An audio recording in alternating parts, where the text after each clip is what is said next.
Si Widi disebut terima 647 juta dari anak ex pegawai pajak.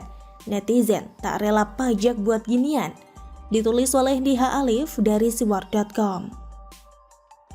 Nama si Widi pertama kali mencuat saat salah satu influencer media sosial mengungkap hubungan gelapnya dengan pejabat Garuda. Si Widi diketahui menjalani beberapa kali oplas hingga sukses mengubah wajahnya bak artis Korea.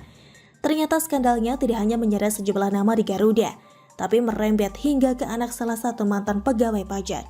Pantas saja pramugari satu ini kerap membagikan foto-foto kekayaannya di media sosial.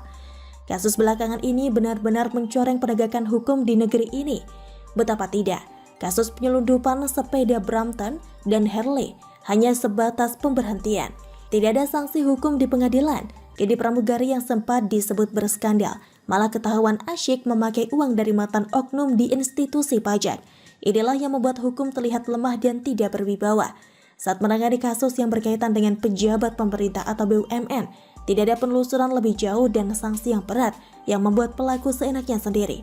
Sebelumnya diberitakan detik.com, mantan pramugari si Widi Purwanti mengaku menerima uang sebesar 647 juta rupiah dari anak mantan pegawai pajak Wawan Ridwan M. Farsha Kausar dalam sidang kasus TPPU. Digunakan untuk apa uang itu?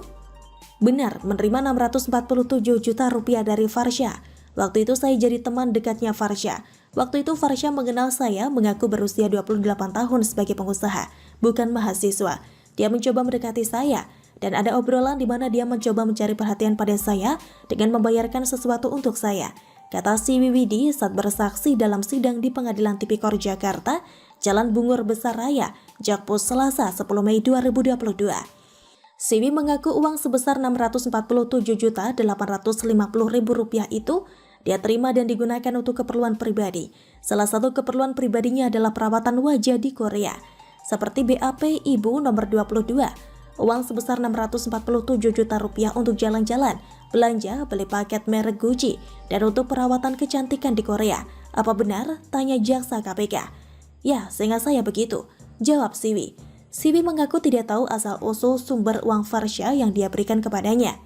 Menurutnya, Farsha mempunyai usaha, namun dia tidak mengetahui jelas apa usaha Farsha. Dari uangnya sendiri, katanya. Dalam sidang ini, Siwi juga mengatakan dia sudah mengembalikan uang yang diberikan Farsha ke KPK. Uang itu diberikan kepada penyidik setelah dia mendapat panggilan dari KPK. Menurut saya, itu bukan uang Farsha. Daripada saya panjang pikir, saya kembalikan saja dulu. Sebelum pemberitaan itu, saya sudah kembalikan uang di Desember atau November di tahun 2021, ucap Siwi. Dalam sidang ini, duduk sebagai terdakwa adalah mantan Kabid Pendaftaran, Ekstensifikasi dan Penilaian Kanwil, Dijen Pajak Sulsel Bartra, Wawan Ridwan. Wawan didakwa melakukan TPPU bersama anaknya M. Farsha Kausar. Wawan dan anaknya disebut jaksa menyembunyikan uang dengan menempatkan uang di sejumlah tempat, salah satunya mentransfernya ke si Widi Purwanti.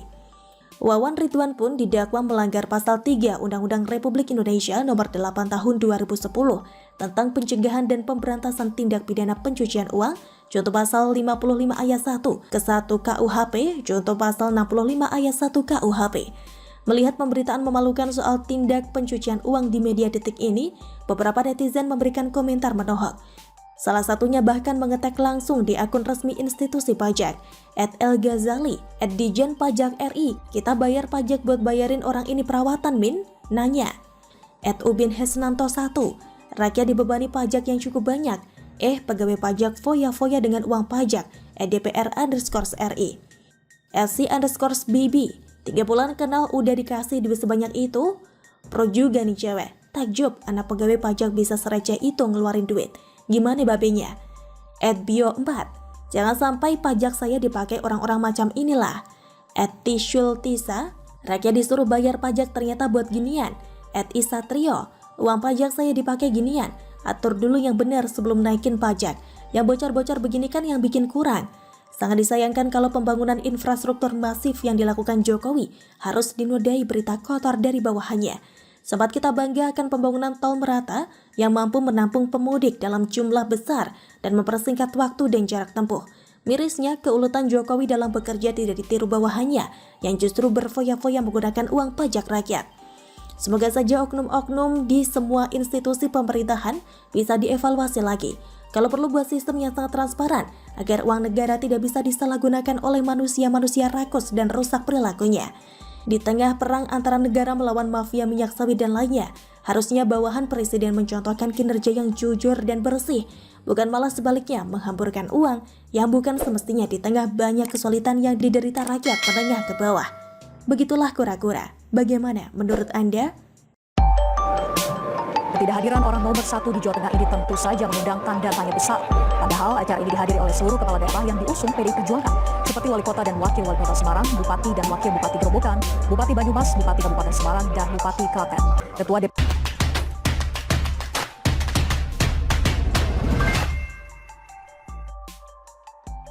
Wow, Ganjar sudah tidak dianggap kader PDIP? Ditulis oleh Anto Cahaya dari seward.com. Sejauh ini masih banyak orang yang berasumsi positif atas sikap garing dan kering PDIP ke Ganjar Pranowo.